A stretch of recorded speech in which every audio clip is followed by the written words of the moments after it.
Well, I guess good things do happen when you actually play to your strengths. The Sacramento Kings win their second straight game over the Los Angeles Clippers. They've won 4 out of their last 6. And tonight they win inside the Golden One Center by playing their brand of basketball. A great performance for the second straight night from Terence Davis. De'Aaron Fox and Tyrese Haliburton played very well together, giving Davis plenty of opportunities. Marvin Bagley had a solid double-double as he is now back firmly in the rotation. And Richaun Holmes, he might not have scored too much, but he was super impactful in this game. We'll talk about it all on today's episode of the Locked On Kings podcast.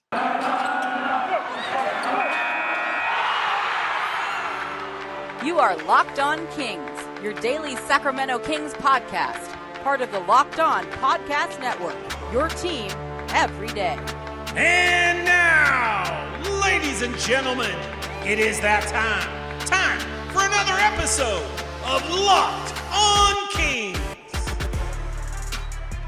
Hello and welcome into Locked On Kings, your podcast hub for Sacramento Kings coverage all regular season and all off season. If you're looking for in-depth analysis, game-by-game breakdowns, highlights, interviews with local and national experts, full coverage of your Sacramento Kings from January through December, this is the place for you, part of the Locked On Podcast Network. And today's episode is brought to you by Truebill, the new app that saves you money by helping you identify and stop paying for the subscriptions that you don't want or need. And Truebill can even negotiate better deals on those that you want to keep. My name is Matt George. I have the privilege of being your host here. Been a Sacramento sports media member for the last 7 years. This is my 8th season covering Kings basketball, formerly for Sports 1140 KHDK Radio and SAC, now with ABC 10 Television. And it's nice to watch the Kings play how we expected them to play coming into this season. Now, that doesn't mean that everything's fixed. That doesn't mean that everything's peachy. That doesn't mean that finally this Kings team is going to be where we expected them to be or wanted them to be at the start of the season. They still have a long way to go to meet those expectations. But what we saw from the Kings inside the Golden One Center here on this Saturday night is we saw the Kings play to their strengths. And really, truthfully, we saw this Kings team have the best offensive, defensive, just pure flow to a game that they have had this entire year. And it's really not close. And flow, we most of the time focus on the offensive end of the floor. When a team is flowing offensively, typically getting good shots are falling. And that certainly was the case tonight. But I'm talking about just everything in this game, from the pace of play to defensive rotations to half-court offense to, everything was going the way of the Sacramento Kings in terms of they were playing to their strength. It was fluid, it was smooth, it was active, it was athletic, it was quick, and it's not not surprising that the Kings were able to play that way coming off of a couple days rest and coming off of some practice time.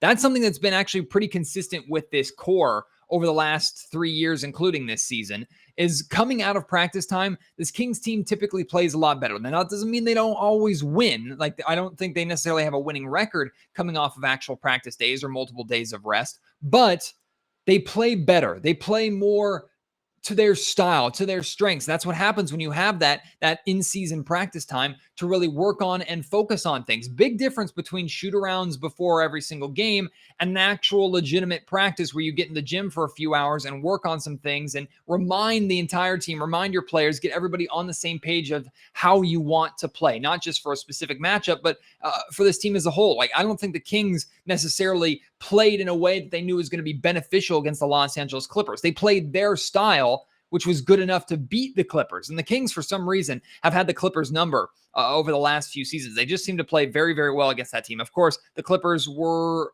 without Kawhi Leonard. They've been without Kawhi all season long, so that's a big difference there. They did have Paul George in this game, though, and Paul did not play when the Kings beat the Clippers last week, or earlier on this week, I guess, inside Staples Center in Southern California and LA. So big difference there. Paul George actually plays, and the Clippers definitely put up more of a fight. They hung around, and I give the Clippers a lot of credit for not folding. I also give the Kings a lot of credit for recognizing that the Clippers were still there, for weathering the storm that the Clippers made. They made a couple of pushes, especially one late in the third quarter. At one point, they went on like a 14-2 run or something like that early in the fourth, and brought this game to within a couple of possessions. And the Kings were able to secure the win and get back to doing what they were doing for the entirety of the game. And under Luke Walton, and I'm not trying to put the blame on Walton because you know how I feel about that. And if you don't, go back and listen to a couple of the episodes after Walton was fired, and you can hear clearly how I feel about putting all the blame on Walton.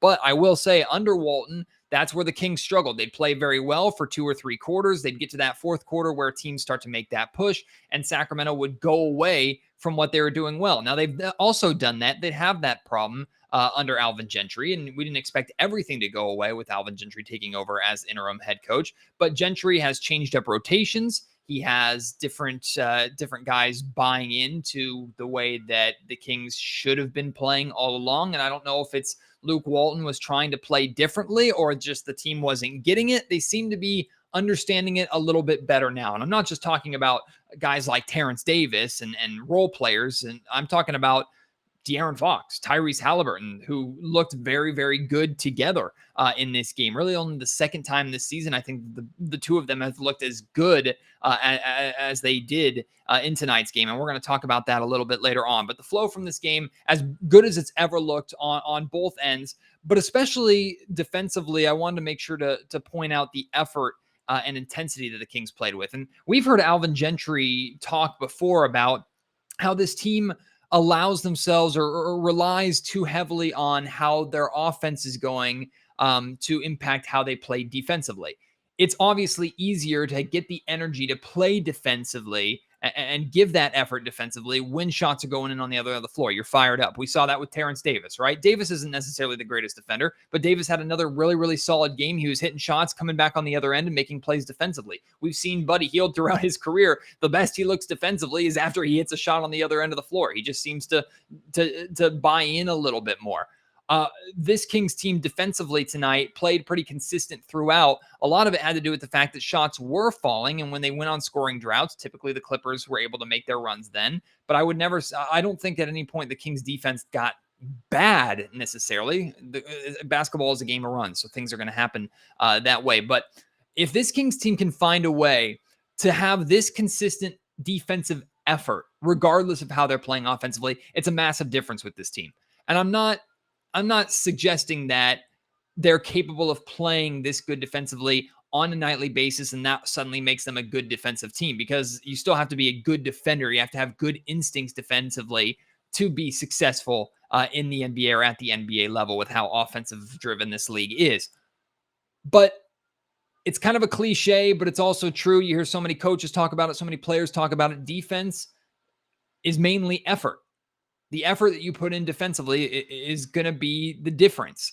So when you don't have to question that effort, or when that effort doesn't rely on what's happening on the other end of the floor, that's just one inconsistency that you can take away from this team. And we know the amount of inconsistencies with this team, how much that bogs them down. We can see that this team is capable of being good enough to win games defensively if they play with hustle, energy, and effort. We saw it a lot early on in the season. We haven't really seen it too much over the last maybe 3 weeks to a month. We saw it tonight, and we saw the difference that it makes.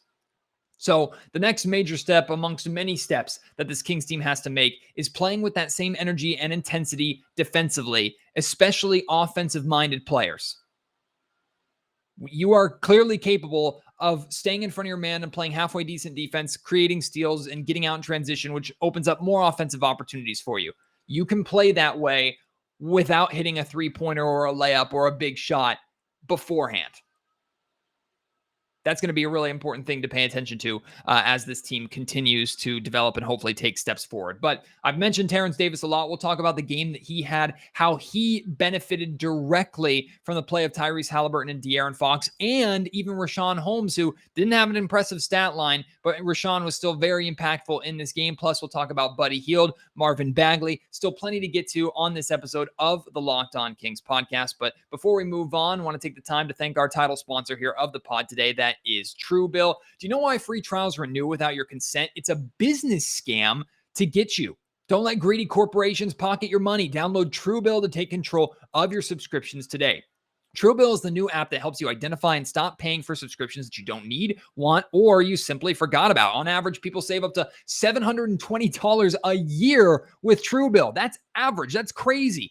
Companies make subscriptions hard to cancel, and Truebill makes it incredibly simple. Just link your accounts, and Truebill will cancel your unwanted subscriptions in one tap. Your Truebill concierge is there when you need them to cancel unwanted subscriptions, so you don't have to. I use Truebill now to manage all my subscriptions. I didn't realize how many I had. Instantly, I was able to cancel 3 subscriptions as soon as I got and downloaded the Truebill app, instantly saving me over $30 a month right there. Don't fall for subscription scams. Start canceling today at truebill.com/LockedOnNBA. Go right now, truebill.com/LockedOnNBA. It could save you thousands a year. Again, that's truebill.com/LockedOnNBA. Second straight game for Terence Davis where he has looked unstoppable offensively, and even better performance than what he had in Los Angeles. He finished with 28 points tonight, 9 of 16 shooting, 6 of 11 from three-point range, and most of these points came in the third quarter when he caught absolute fire. And I hesitate to say that this is the Terence Davis that the Kings have been waiting for and have been looking for, because expecting 20-plus point performances out of Davis on a semi-nightly basis is pretty extreme. But this is who Terence Davis is, or who he's capable of being, meaning this volume, microwave-type scorer who can make a quick impact when needed. This is why so many of us thought that Terence Davis could be a cheap and effective Buddy Hield replacement if the Kings were to move on from Buddy Hield either last offseason or at this upcoming trade deadline. And I still believe he is. The problem is, as streaky as Buddy Hield is, Terence Davis is even more streaky. Good news is for the Kings right now, he's on a hot streak. And you can see the confidence getting going after the confidence was waning significantly throughout the course of the first month and a half or so of this season, where he couldn't hit water if he fell out of a boat. Now he's starting to pick his spots better. He's starting to hit his shots. And I think what's most impressive about what Terence Davis is doing right now is his movement off the ball and putting himself in good spots.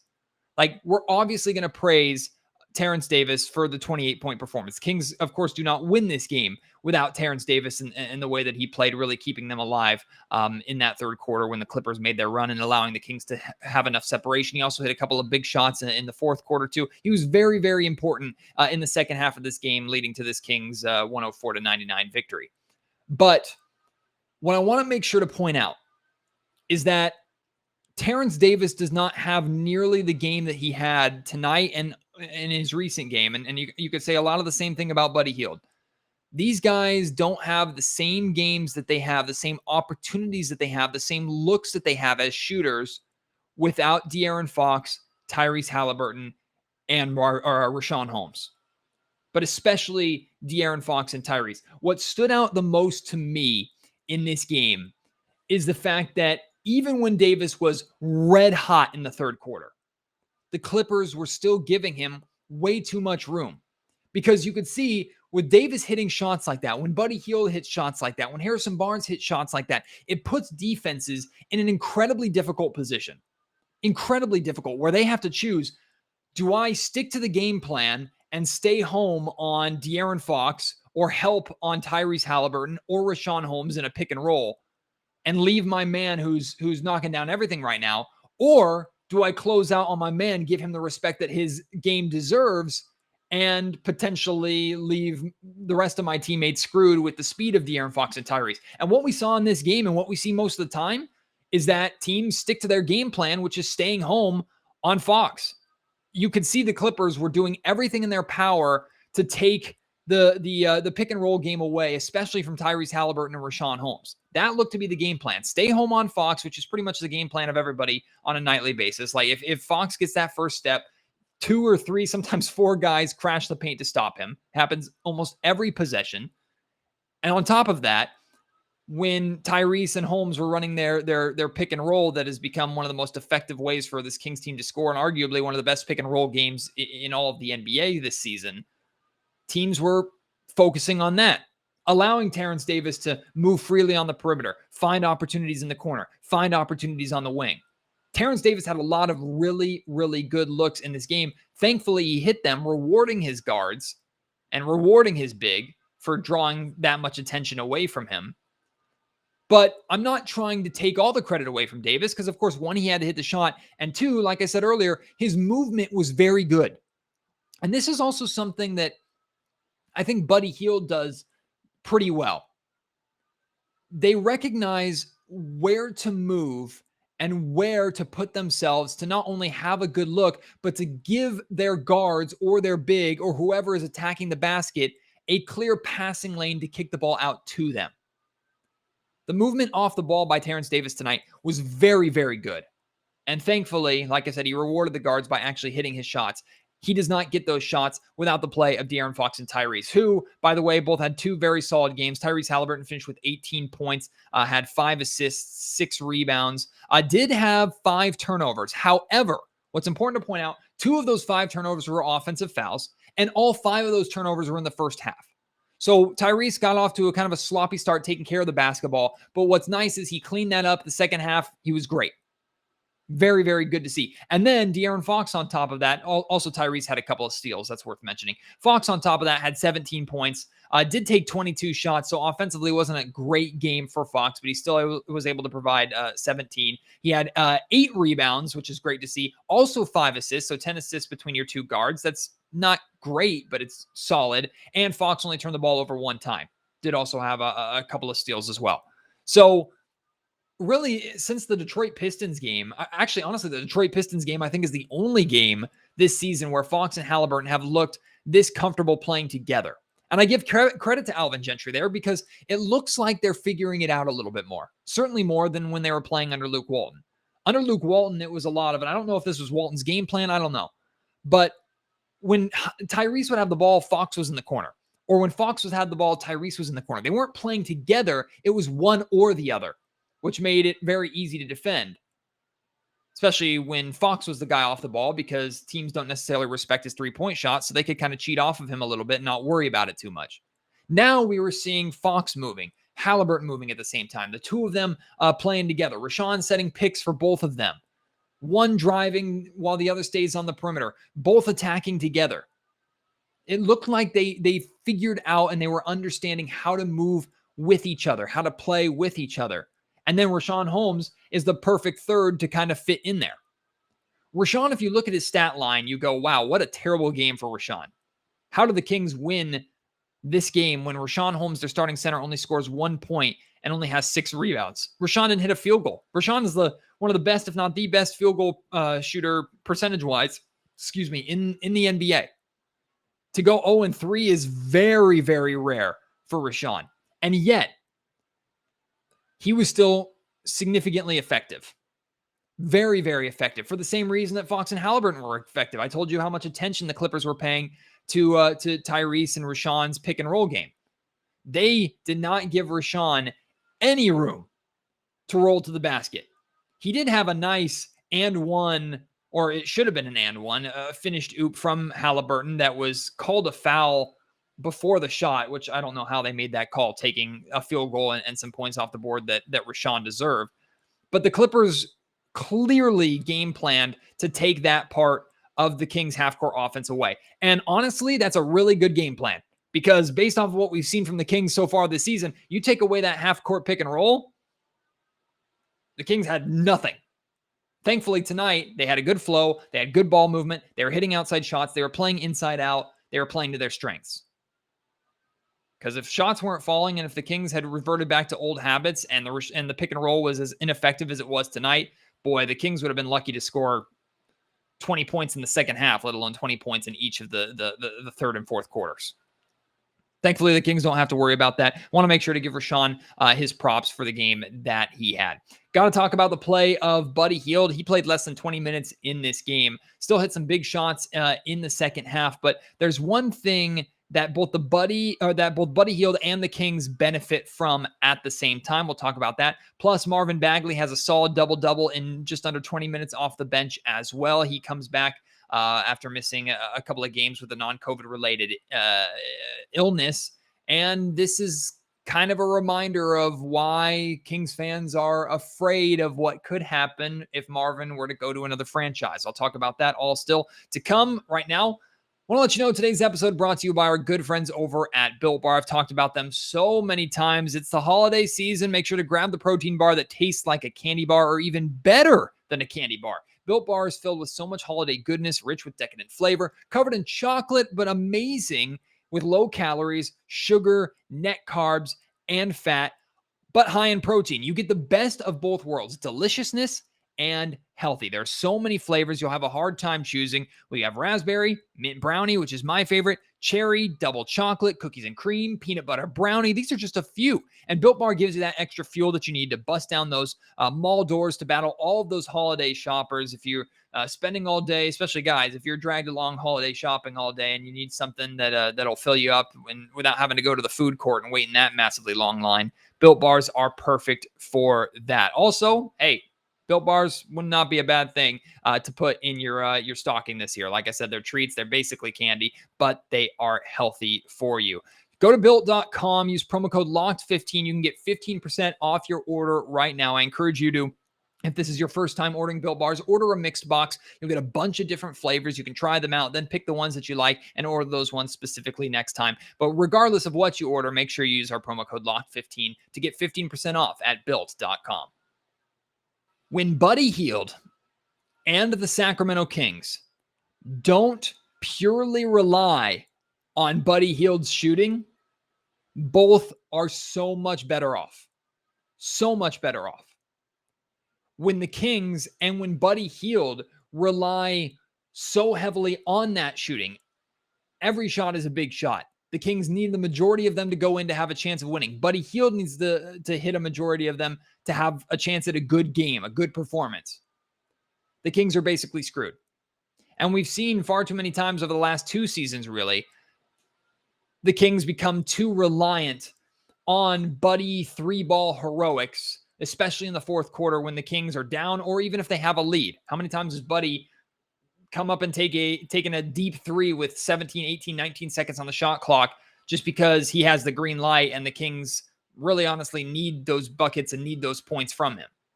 That wasn't the case in tonight's game. That really wasn't the case in the Kings win over the Clippers in Los Angeles either. Buddy was still helpful, but he wasn't nearly as essential. And that might sound like a negative towards Buddy, and Buddy might not necessarily like not being as essential as maybe he feels he is normally or should be normally.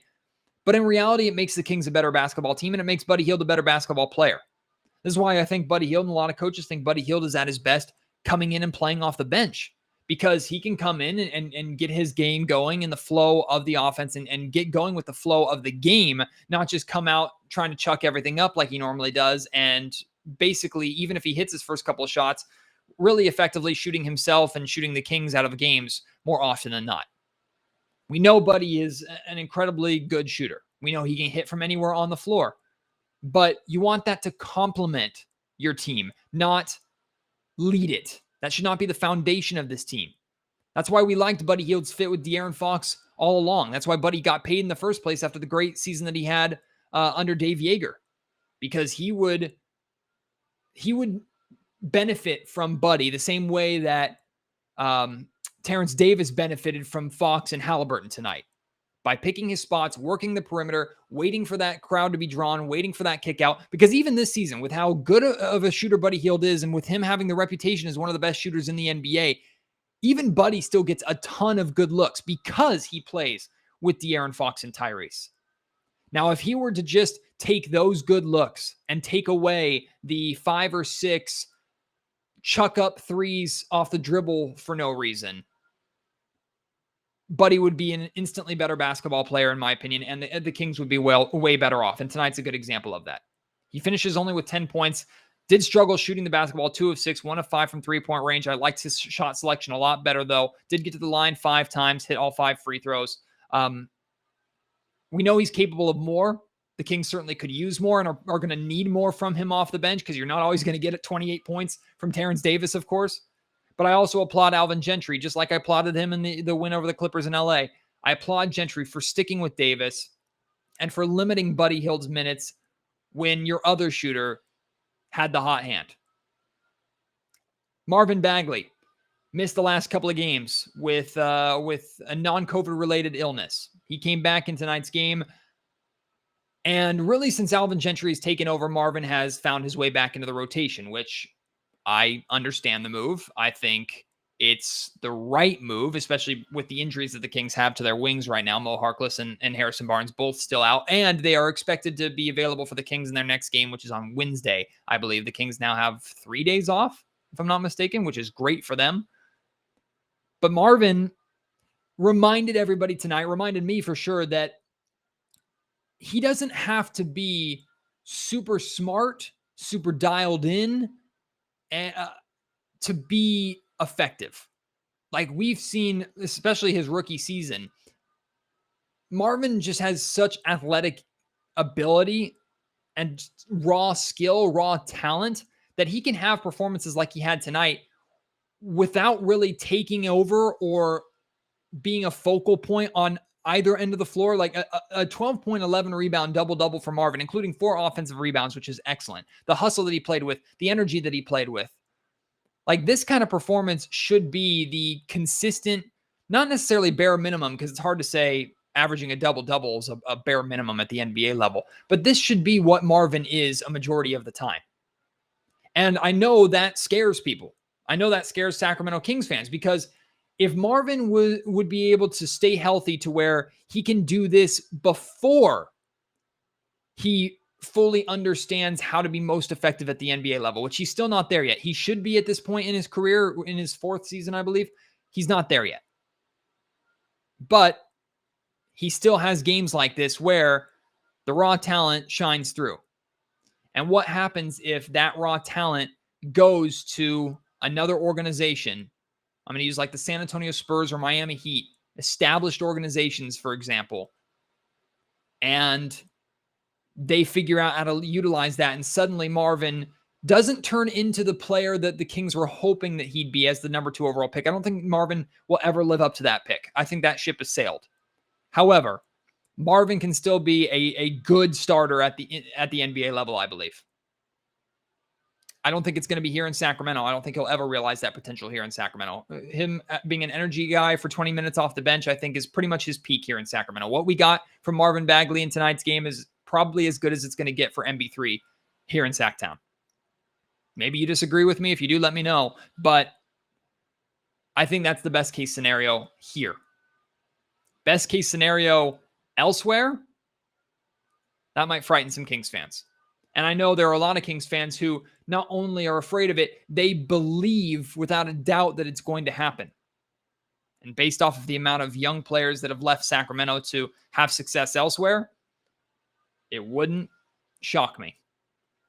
All right, I want to hear your thoughts now on this Kings victory. Kings won 4 out of the last 6. How are you feeling about Alvin Gentry as the interim head coach? Do you think he's done enough right now to really firmly put himself in the conversation for actually being the long-term head coach of the Sacramento Kings? Your thoughts on De'Aaron Fox and Tyrese, how they've played together, expectations for Terence Davis going forward, thoughts on Buddy Hield, Marvin Bagley, Richaun Holmes. I want to hear them all.